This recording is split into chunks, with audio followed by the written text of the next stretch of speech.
السلام علیکم ورحمۃ اللہ وبرکاتہ۔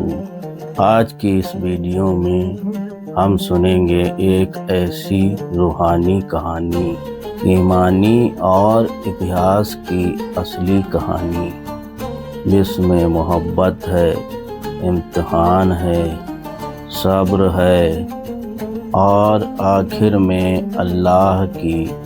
یہ کہانی ہے حضرت یوسف علیہ السلام کی۔ ان کے ابا حضرت یعقوب علیہ السلام اور زلیخا، جن کی وجہ سے یوسف علیہ السلام کی زندگی ایک نئے موڑ پر پہنچی۔ یہی کہانی سورہ یوسف میں پوری طرح پوتر طریقے سے قرآن میں درج ہے۔ حضرت یوسف علیہ السلام اپنے ابا حضرت یعقوب علیہ السلام کے سب سے پیارے بیٹے تھے۔ ان کی شخصیت میں نور تھا، چہرہ چمکتا تھا اور دل میں پاکیزگی تھی۔ ایک دن یوسف علیہ السلام اپنے ابا کے پاس آئے اور بولے، ابا جان، ہم نے ایک عجیب خواب دیکھا۔ 11 تارے، سورج، چاند اور ہمیں سجدہ کر رہے ہیں۔ حضرت یعقوب علیہ السلام سمجھ گئے کہ یہ بچہ آگے چل کر اللہ کا مہان نبی بنے گا۔ انہوں نے پیار سے کہا، بیٹا، یہ خواب اپنے بھائیوں کو مت بتانا، کہیں وہ جلن میں تم کو نقصان نہ پہنچائیں۔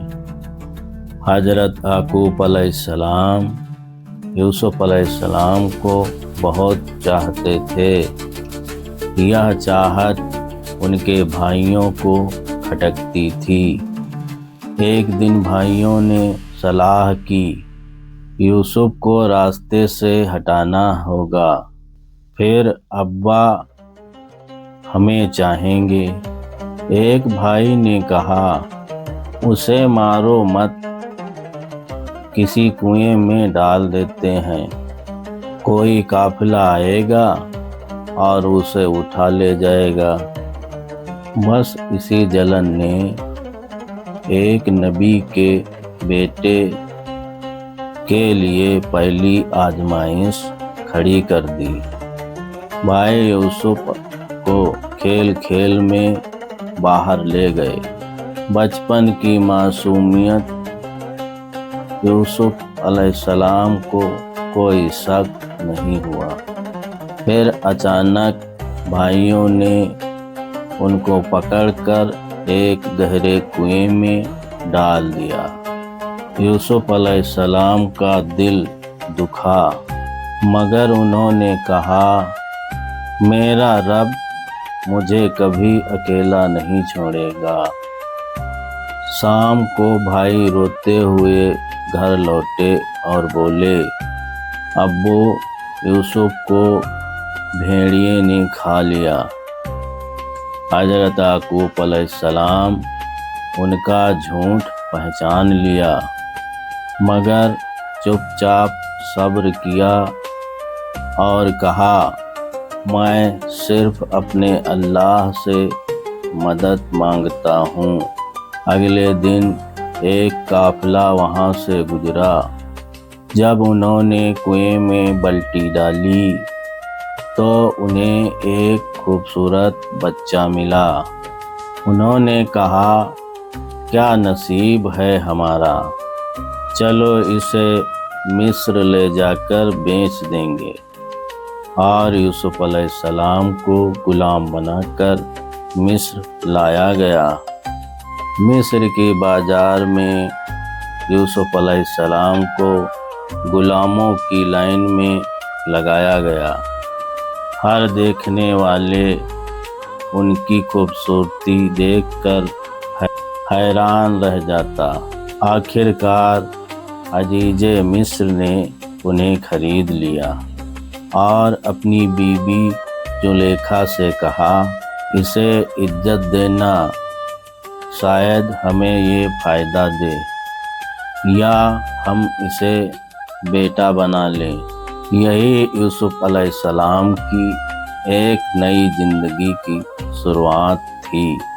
حضرت یوسف علیہ السلام جب جوان ہوئے تو ان کی خوبصورتی مصر بھر میں چرچا بننے لگی۔ لوگ کہتے یہ انسان نہیں کوئی فرشتہ ہے۔ زلیخا بھی ان کی شخصیت سے پربھاوت ہونے لگی۔ وہ دل ہی دل میں یوسف علیہ السلام کی طرف جھکنے لگی۔ ایک دن زلیخا نے گھر کے دروازے بند کر دیے، پھر یوسف علیہ السلام کو بلا کر کہا، آؤ میرے پاس، کوئی دیکھ نہیں رہا۔ یوسف علیہ السلام کانپ اٹھے اور بولے، میری مالکن، اللہ سے ڈرو، جس نے مجھے یہاں عزت دی، میں اس کا غلام ہوں، میں ایسا گناہ نہیں کر سکتا۔ زلیخا نے جب دیکھا یوسف پیچھے ہٹ رہے ہیں تو وہ اور غصے میں آگے بڑھی۔ یوسف بھاگ کر دروازے کی طرف دوڑے۔ زلیخا نے ان کو پیچھے سے پکڑ کر ان کی قمیص پھاڑ دی۔ اسی وقت دروازہ کھلا، عزیز مصر آ گئے۔ زلیخا نے ترنت جھوٹ بول دیا، اس نے مجھ پر برا ارادہ کیا، لیکن گھر کے ایک بزرگ نے حکم دیا، اگر یوسف کی قمیص آگے سے پھٹی ہے تو وہ گنہگار ہے، اگر پیچھے سے پھٹی ہے تو وہ بے قصور ہے۔ اور دیکھا گیا قمیص پیچھے سے پھٹی ہے۔ سچ سامنے آ گیا۔ مصر کی عورتیں زلیخا کا مذاق اڑاتی تھیں کہ کیا بات ہے، ایک غلام پر مر گئیں۔ زلیخا نے سب کو دعوت دی، انہیں پھل اور چاقو دے دیے ہاتھوں میں، پھر یوسف علیہ السلام کو بلایا۔ جب مہلاؤں نے یوسف کو دیکھا، ان کی خوبصورتی دیکھ کر ان کو دیکھتے دیکھتے اپنے ہاتھوں کو کاٹ لیا۔ انہوں نے کہا، ماشاء اللہ، یہ تو انسان ہی نہیں کوئی فرشتہ ہے۔ لوگ باتیں نہ پھیلائیں۔ اس لیے عزیز مصر نے یوسف کو جیل بھیج دیا۔ جیل میں بھی یوسف علیہ السلام نے سب کو اخلاق، سچائی اور توحید کی دعوت دی۔ ان کا اثر اتنا تھا کہ قیدی بھی انہیں صدیق کہنے لگے۔ 2 قیدی ان کے پاس آئے اور اپنے سپنے بتائے۔ یوسف علیہ السلام نے دونوں کی مدد کی اور سپنے کی صحیح تفسیر بتائی۔ ان میں سے ایک آزاد ہوا اور راجا کے پاس جا پہنچا۔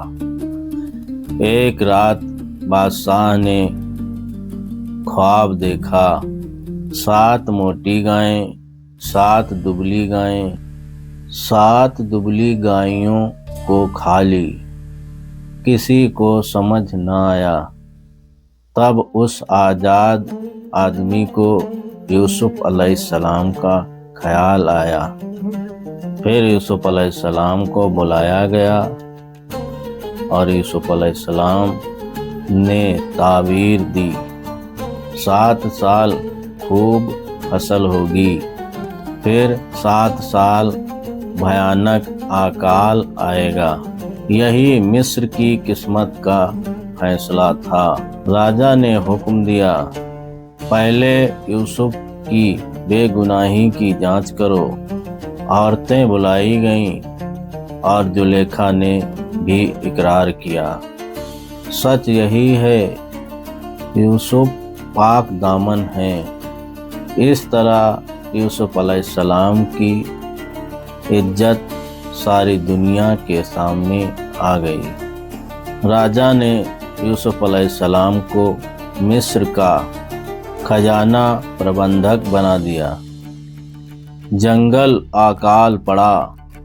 یوسف کے بھائی مصر راشن لینے آئے اور یوسف کو پہچان نہ پائے۔ آخر کار ایک دن پورا پریوار آیا۔ حضرت یعقوب علیہ السلام یوسف علیہ السلام سے ملے۔ یہی وہ سمے تھا جب یوسف علیہ السلام نے کہا، ابو جان، یہی وہ خواب تھا جو میں نے بچپن میں دیکھا تھا، اور سورج، چاند اور 11 ستاروں کا سجدہ کرنے کا خواب حقیقت بن گیا۔ جہاں تک زلیخا کی بات ہے، کئی روایتوں کے مطابق اس نے بعد میں توبہ کی اور اپنی غلطی مانی۔ کچھ روایتوں میں یہ بھی ہے یوسف علیہ السلام نے اس کی توبہ کے بعد بہت سمان دیا۔ حضرت یوسف علیہ السلام کی کہانی ہمیں یہ سبق دیتی ہے، صبر کرو، اللہ پر بھروسہ کرو، جلن اور گناہ سے دور رہو، سچ اور پاکیزگی ہمیشہ جیتتی ہے۔ اللہ حافظ۔